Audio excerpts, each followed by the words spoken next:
Video को like, share और subscribe करें, धन्यवाद। तो चलिए सुनते हैं ये खूबसूरत कहानी। शादी के 6 साल बाद भी रवि की कोई संतान नहीं थी। जब वो इसी सिलसिले में डॉक्टर से मिला तो उसके सामने उसकी जिंदगी का वो वादा आया जो झूठा था। आज सुबह उठकर फिर वही बात थी। आजकल लगभग हर दिन सिर्फ यही बात डिस्कस होती है। बस इस बात में इनकी जिंदगी में घर बना लिया है। रवि, मैंने कितनी बार कहा है कि अब हम इस बारे में बात नहीं करेंगे। लता, इस बारे में बात नहीं करेंगे। अरे यह कोई छोटी बात है। आखिर तुम क्या छुपा रहे हो रवि? बस अब तुम इस तरह की बात करके मुझे उकसाने की कोशिश करो ताकि मैं अपने आप को प्रूफ करने के लिए वो करूं जो तुम चाहती हो। लता, क्या तुम नहीं चाहते हो जो मैं चाहती हूँ? और अगर तुम नहीं भी चाहते तो क्या मैं तो चाहती हूँ। आखिर हर्ज क्या है? हमारी शादी को 6 साल हो गए हैं। अभी नहीं तो कब रवि? लेकिन तुम ही तो पहले मना कर रही थी, तो फिर आखिर अब ऐसा क्या हो गया? लता, पहले मना किया क्योंकि उस समय नहीं चाहिए था। प्लानिंग करनी होती है और अब चाहिए, इसमें क्या गलत है रवि? लेकिन अभी क्या इतना समय हो गया है? हम लोग कुछ दिन और इंतजार कर सकते हैं लता, लेकिन समय रहते ही अगर हम लोग सावधानी रखें तो फिर इसमें हर्ज क्या है? हो सकता है बाद में हमें कुछ दूसरे तरीकों का सोचना पड़े। रवि, ठीक है, लेकिन अभी मुझे ऑफिस जाना है। हम लोग इस बारे में बाद में बात करते हैं। रवि और लता की लव मैरिज थी। 3 साल की डेटिंग के बाद दोनों ने शादी कर ली। शादी को 6 साल बाद भी उन दोनों की कोई संतान नहीं थी। शादी की शुरुआती सालों में वह खुद नहीं चाहते थे, लेकिन अब लता को लगने लगा है कि उन दोनों को किसी डॉक्टर को दिखाना चाहिए। उन दोनों इस बात को लेकर डिस्कशन होता रहता है। 2 महीने बाद लता रवि को इस बात के लिए राजी कर ही लेती है। लता, रवि, मैंने बात की है, कोई नई डॉक्टर आई है पास के बड़े अस्पताल में, स्वाति नाम है। मैंने उनका अपॉइंटमेंट ले लिया है, तुम्हें मेरे साथ चलना होगा। रवि, हमें सर हिला दिया। रवि और लता दोनों अपने अपॉइंटमेंट वाले दिन पहुंच गए अस्पताल। अपने नंबर का वेट कर रहे थे। करीब 3 घंटे के इंतजार के बाद उनका समय आया डॉक्टर से मिलने का। दरवाजे पर जो था उसने उन्हें अंदर आकर बैठने को कहा कि मैडम अभी आ रही है, आप बैठिए। रवि और लता दोनों अंदर आकर बैठ गए। रवि धीरे धीरे फुसफुसाने लगा। रवि, इतना इंतजार तो पहले ही किया है और अभी इंतजार करना बाकी रह गया क्या? लता, हाँ, तो इससे पता लगा सकते हो कि इनके पास कितने लोग आते हैं। कुछ बात है तभी तो आते होंगे ना। कुछ समय बाद मैडम अंदर आई। एक फाइल थी उनके हाथ में। स्वाति, ओ, आपको इंतजार करना पड़ा। मुझे बस 2 मिनट दीजिए, मैं आपसे बात करती हूँ। लता, ओहो के, नो प्रॉब्लम। स्वाति फाइल पढ़ रही है और पढ़कर फोन उठाकर कुछ इंस्ट्रक्शन देकर फोन रख देती है। स्वाति, हाँ बोलिए लता जी। लता, मैडम, मैं लता और यह मेरे हस्बैंड है रवि। स्वाति लता की ओर देखती है और एक नजर देखने के बाद फिर से वो देखती है। उसके चेहरे के हाव भाव बदल जाते हैं। वो कुछ सेकंड तक रवि को देखती रहती है।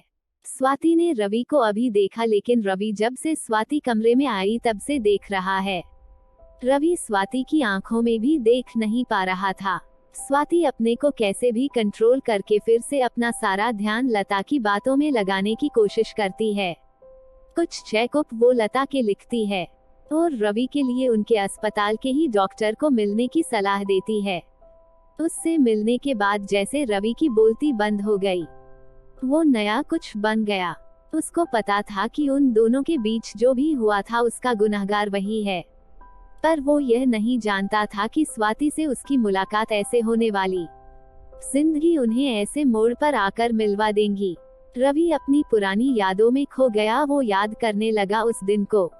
रवि अपने स्कूल में किसी के साथ झगड़ा कर रहा है। यह बात है उसकी 9 क्लास की।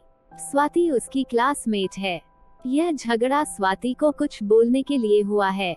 बात कुछ बढ़ती देख स्वाति को बीच में आकर रवि को रोकना पड़ा। स्वाति, अरे रवि रुको, बस हो गया, उसने मुझे सुनाया तो मैंने भी उसे सुना दिया।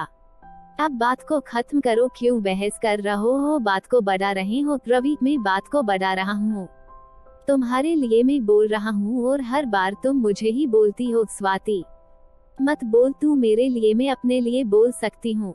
तुझे बोलने की क्या जरूरत है?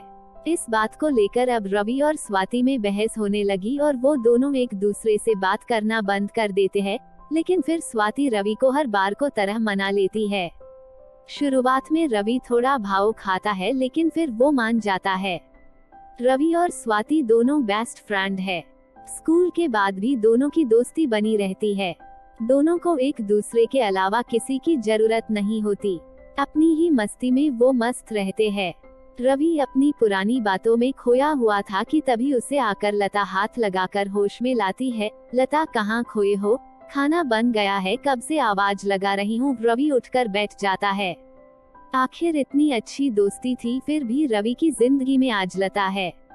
स्वाति क्यों नहीं? रवि का दिन अब पहले जैसा नहीं रहा। वो सिर्फ ख्याल में ही खोया था। वो अपने ऑफिस जाने के लिए निकला जरूर था, लेकिन वो गया अस्पताल स्वाति से मिलने।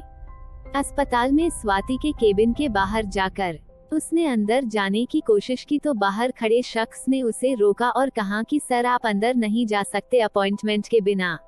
रवि ने कहा कि मैडम से मिलना मुझे जानती है, कहो कि रवि आए हैं।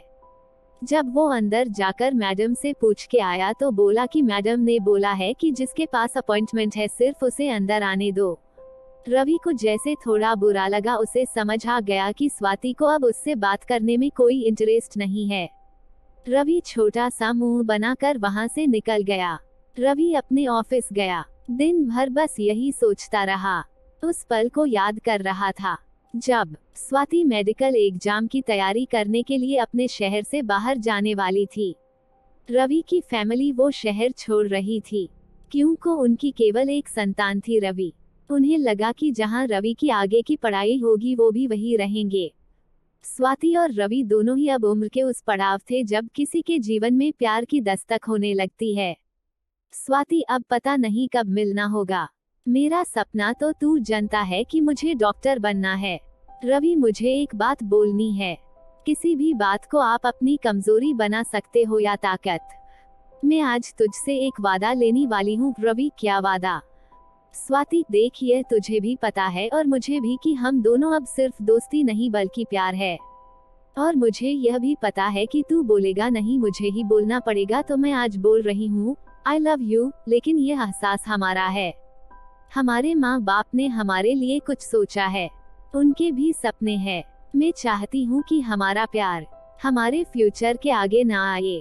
कमजोरी नहीं, हमारी ताकत बने। हम दोनों पहले कुछ बन जाते हैं, फिर साथ होंगे, खुश होंगे। मैं तुझसे यह वादा करती हूँ कि मैं तेरी हूँ। क्या तू भी मुझसे करता है?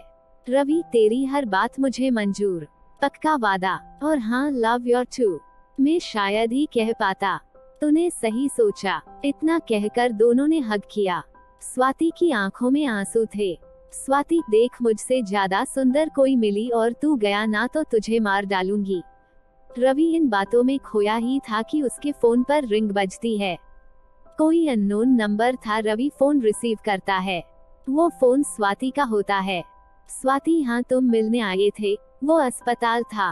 अभी मिल सकते हो तो आ जाओ। मैं स्वाति उसे एक कैफे में बुलाती है। रवि और स्वाति अब एक दूसरे के आमने सामने है। रवि, कैसी हो? स्वाति, जैसे तुम छोड़ के गए थे वैसी हूँ मैं, बदलती नहीं। जो बात मैं करती हूँ उस पर रहती हूँ। रवि, वो मैं। स्वाति, कुछ कहने या समझाने की जरूरत नहीं है। मैं ही पागल थी, समझा? जैसा मैंने सोच रखा है वैसा तुम भी पक्का मेरे लिए सोच कर रखोगे। तुम्हारे लिए बहुत रो ली, लेकिन तुम्हारे उस प्यार ने मुझे ताकत भी दी। मैं आज जो बन गई डॉक्टर। मैंने कई सपने सजा लिए थे कि तुमसे मिलूंगी तो ऐसा करूंगी या बोलूंगी, लेकिन तुम मिले ही नहीं। समझ आया मुझे तुम्हारी पत्नी को देखकर, अच्छी सुंदर है। अब मुझे पता चल गया कि तुम क्यों नहीं मिले। चलो कोई बात नहीं, मैं अभी उस जोन से निकली नहीं, इसलिए शादी नहीं कर पाई। पता नहीं आगे क्या होगा, लेकिन तुम्हारे लिए खुश हूँ। और थोड़े बहुत इलाज की जरूरत है, उसके बाद तुम दोनों को बच्चा भी हो जाएगा। मैंने रिपोर्ट देखी है। रवि कुछ बोल नहीं पाया। स्वाति, चलो कोई बात नहीं, इतने साल बाद मिले, अच्छा लगा। अब हम दोनों के रास्ते अलग है। अब उस बात को लेकर तुम्हें अपना प्रेजेंट खराब नहीं करना चाहिए। रवि, तुम हर बार इतनी समझदारी की बात कैसी कर सकती हो? मेरे कुछ कहने के पहले ही सब बोल देती और समझ जाती हो। स्वाति, मेरे लिए कुछ सोचने की जरूरत नहीं है। डॉक्टर हूँ और हाँ, अगली बार मेरे क्लिनिक में आओ तो अपॉइंटमेंट लेकर आना।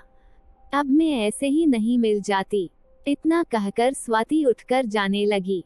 रवि उसको रोकने की कोशिश नहीं करता, उसे पता है कि अब वो नहीं रुकेगी। आपको यह कहानी कैसी लगी हमें कमेंट कर जरूर बताएं। इसी तरह की अच्छी कहानियां आप यहां पर पढ़ सकते हैं।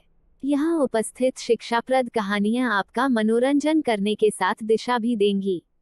तो बने रहिए हमारे साथ और हमारे प्रयास को सफल बनाएं।